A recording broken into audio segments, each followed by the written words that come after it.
Hello guys, ഇന്ന് നമുക്ക് നല്ല ടേസ്റ്റി ആയിട്ടുള്ള ഒരു കിളിമീൻ കറി തയ്യാറാക്കുന്നത് എങ്ങനെയെന്ന് നോക്കാം. അപ്പം നിങ്ങൾ എൻ്റെ വീഡിയോ ആദ്യമായി കാണുന്ന കൂട്ടുകാരാണെങ്കിൽ ചാനലൊന്ന് സബ്സ്ക്രൈബ് ചെയ്യുക. വീഡിയോയ്ക്ക് മറക്കാതെ ഒന്ന് ലൈക്ക് ചെയ്ത് ചാനലൊന്ന് സപ്പോർട്ട് ചെയ്യുക. അപ്പം നമുക്ക് മീൻ കറി തയ്യാറാക്കുന്നത് എങ്ങനെയെന്ന് നോക്കാം. മീൻ കറിക്ക് ആവശ്യമായ മീൻ മുറിച്ച് നന്നായി കഴുകി വൃത്തിയാക്കി മാറ്റിവെക്കാം. നമ്മുടെ കറിയിലേക്ക് ആവശ്യമായ മുളക് പൊടിയും മല്ലിപ്പൊടിയും ഒന്ന് ചൂടാക്കിയെടുക്കാം. ഒരു പാൻ വെച്ച് അതിലേക്ക് 2 ടേബിൾ സ്പൂൺ മുളക് പൊടിയും 1/2 ടീസ്പൂൺ മല്ലിപ്പൊടിയും ചേർത്ത് കുറച്ച് വെളിച്ചെണ്ണയും ചേർത്ത് ലോ ഫ്ലെയിമിൽ നന്നായി ചൂടാക്കിയെടുക്കാം. മുളകിൻ്റെയും മല്ലിയുടെയും പച്ചമണം മാറുന്നതുവരെ നന്നായി ഒന്ന് ചൂടാക്കിയെടുക്കാം. കരിഞ്ഞു പോകാതിരിക്കാൻ ശ്രദ്ധിക്കട്ടോ. അതിനുശേഷം മിക്സിയുടെ ഒരു ജാറിൽ ഇത് ഇട്ട് കൊടുക്കാം. ഇതിലേക്ക് ഒരു കൈപ്പിടി തേങ്ങ ചേർത്ത് കൊടുക്കാം. തേങ്ങ ചേർത്ത് കൊടുക്കുമ്പോൾ കൂടിപ്പോകരുത്. വളരെ കുറച്ച് തേങ്ങ മാത്രം ചേർത്ത് കൊടുക്കുക. ഇതിലേക്ക് അരയാൻ മാത്രം പാകത്തിന് കുറച്ച് വെള്ളം ചേർത്ത് കൊടുക്കുക. എന്നിട്ട് പേസ്റ്റ് രൂപത്തിൽ അരച്ച് മാറ്റി വയ്ക്കാം. പിന്നെ ഒരു മൺചട്ടി ചൂടാക്കാൻ വെക്കുക. അതിലേക്ക് കുറച്ച് എണ്ണ ചേർത്ത് കൊടുക്കുക.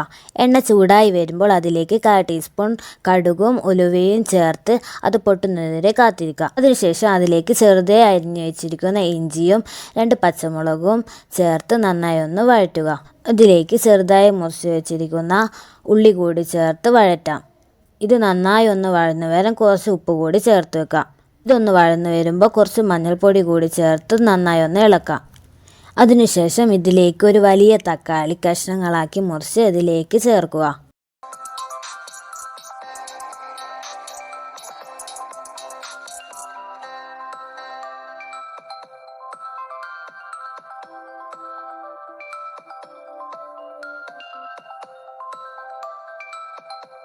തക്കാളി നന്നായി ഒന്ന് വഴന്നു വരുന്നതിന് ശേഷം അരച്ച് മാറ്റി വെച്ചിരിക്കുന്ന അരപ്പ് ഇതിലേക്ക് ചേർത്ത് കൊടുക്കാം.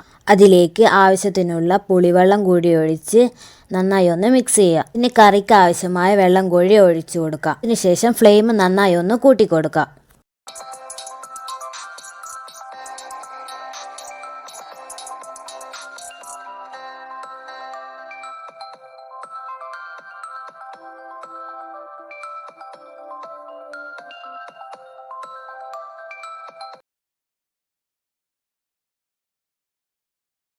ഇത് നന്നായി ഒന്ന് തിളച്ച് വരുമ്പോൾ നമുക്ക് മീൻ കഷ്ണങ്ങൾ ഓരോന്നായി ഇട്ട് കൊടുക്കാം. ഇനി ഇത് പതുക്കെ മീൻ ഉടഞ്ഞു പോകാതെ ഇളക്കി കൊടുക്കാം. മീനൊക്കെ നന്നായി വെന്ത് വരുന്നവരെ തിളപ്പിക്കാം. അതിനുശേഷം അതിലേക്ക് കറിവേപ്പില കൂടി ഇട്ട് കൊടുത്ത് ഫ്ലെയിം ഓഫ് ചെയ്യാം. അപ്പോൾ ടേസ്റ്റിയായ കിളിമീൻ കറി തയ്യാറായി.